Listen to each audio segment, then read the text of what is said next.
Hello and welcome. अगला question है हमारे पास, write a short note on limitation period of suits against trustees and their representatives. तो हमें एक शॉर्ट नोट लिखना है लिमिटेशन पीरियड पे उन सूट्स से रिलेटेड जो ट्रस्टीज़ के अगेंस्ट हैं या फिर उनके रिप्रेजेंटेटिव्स के अगेंस्ट हैं। आंसर हम स्टार्ट करेंगे इंट्रोडक्शन से।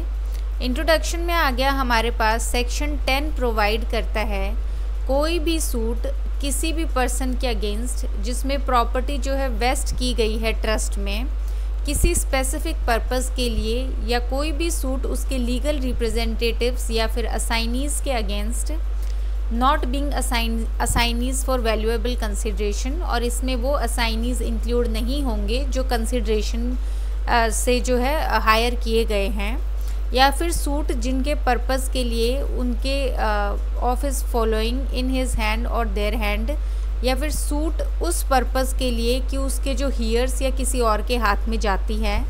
ये जो प्रॉपर्टी है या ये जो प्रोसीड्स है या फिर ये जो सूट है on account of that property या फिर ये प्रोसीड, ये बार किया जाएगा by any length of time.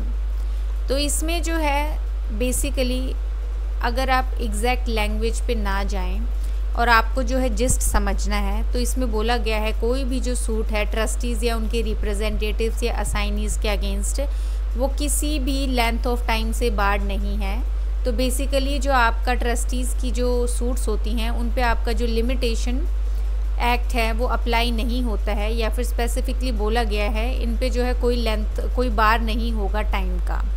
तो ये आपको जो है प्री में भी पूछा जा सकता है। प्री में आपको जो है सेक्शन देखना है एक कि सेक्शन 10 किस चीज़ की बात करता है, suit against trustees and their representatives. दूसरा आपको दिया जा सकता है कि फॉलोइंग में से कौन सी सूट पे जो है बार ऑफ लिमिटेशन अप्लाई नहीं होगा। उनमें से आपके 3 अलग ऑप्शंस होंगे। एक जो आपका ऑप्शन होगा वो होगा suit against trustees and representatives, आपको जो है ये वाला टिक करना है। तो सेक्शन 10 की लैंग्वेज हमने जो है इंट्रोडक्शन में यूज़ की है। फिर आ गया हमारे पास डीम्ड प्रॉपर्टी। इस सेक्शन के पर्पस के लिए कोई भी प्रॉपर्टी जो कंप्राइज की गई है किसी हिंदू में, मुस्लिम में या फिर बुद्धिस्ट रिलीजियस या चैरिटेबल एंडोमेंट में, वो डीम्ड मानी जाएगी कि वो प्रॉपर्टी वेस्ट की गई है ट्रस्ट में स्पेसिफिक पर्पस के लिए, और जो मैनेजर है प्रॉपर्टी का वो डीम्ड माना जाएगा कि वो ट्रस्टी है। तो यहाँ पे जो भी प्रॉपर्टीज़ रिलीजियस या चैरिटेबल पर्पस के लिए यूज़ की जाती हैं वो भी जो इसमें है इंक्लूड की जाएंगी। फिर आ गया कंडीशंस क्या हैं हमारे पास। जो असेंशियल रिक्वायरमेंट्स हैं सेक्शन 10 की वो ऐसी हैं कि प्रॉपर्टी होनी चाहिए जो वेस्टेड हो गई है किसी पर्सन में स्पेसिफिक पर्पस के लिए। सूट जो है वो अगेंस्ट ऐसा पर्सन होना चाहिए या उसके लीगल रिप्रेजेंटेटिव या फिर असाइन होना चाहिए, not being an assignee valuable consideration के लिए। और जो सूट है वो किस पर्पस के लिए होनी चाहिए, और following in the hands of such person the trust property, कि आगे जाके वो जो ट्रस्ट प्रॉपर्टी है उसके प्रोसीड्स हैं वो फॉलो किए जाएं on account of such property या प्रोसीड्स। ये अप्लाई करता है सूट्स पे बेनिफिशरीज़ के द्वारा सिर्फ, और ये also only to express trust. जो एक्सप्रेस्ड है ट्रस्ट ये इम्प्लाइड ट्रस्ट पे या फिर जो ट्रस्ट क्रिएट किए जाते हैं ऑपरेशन ऑफ लॉ पे उन पे जो है अप्लाई नहीं होता है। तो बेसिकली हमारे पास एक्सप्रेस ट्रस्ट वाला एक अलग से पॉइंट आता है।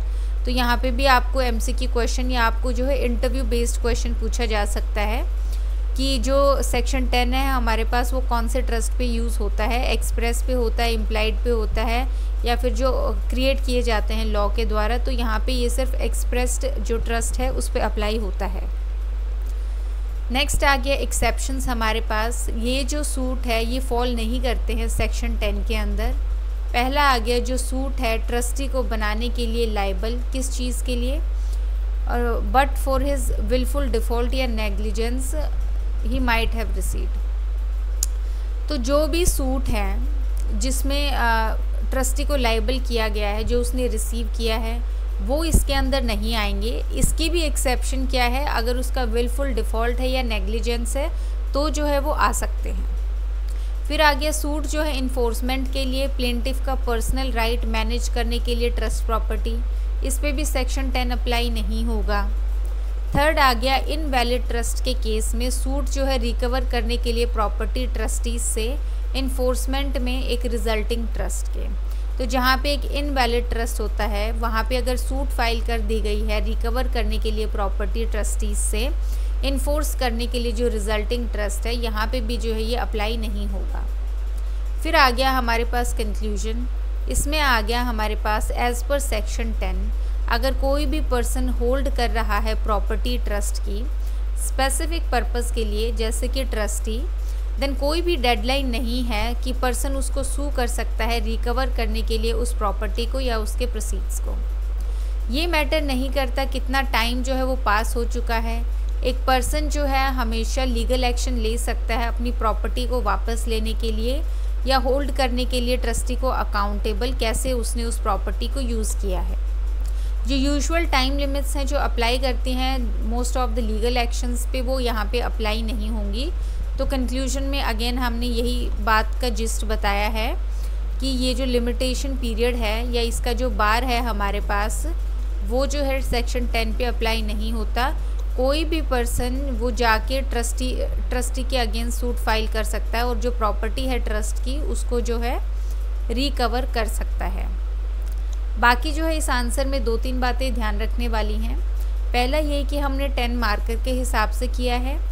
ये क्वेश्चन अभी तक किसी भी स्टेट में नहीं पूछा गया है, लेकिन आगे जो है बहुत अनएक्सपेक्टेड क्वेश्चंस आने के चांसेस हैं, तो वहाँ पे पूछा जा सकता है। अगर ये क्वेश्चन आपका 5 मार्कर में आता है तो यहाँ पे हमने जो इंट्रो पोर्शन किया है वहाँ पे आप इंट्रो में प्रोविज़न लिखेंगे और असेंशियल जो रिक्वायरमेंट वाला हमने पोर्शन किया है उसको कंबाइन करेंगे। उसके बाद आप डीम्ड प्रॉपर्टी वाला पोर्शन एक्सप्लेन करेंगे। उसके बाद आप एक्सेप्शंस बताएंगे और उसके बाद जो है आप कंक्लूड कर देंगे। 5 नंबर में जो है आप ये जो है 4 पॉइंट्स से एक्सप्लेन करेंगे, 2 पॉइंट्स को जो आप मर्ज करेंगे और इनका जिस्ट बताएंगे। बाकी जो है इस आंसर में हमने सब कुछ इंक्लूड कर लिया है। So thank you.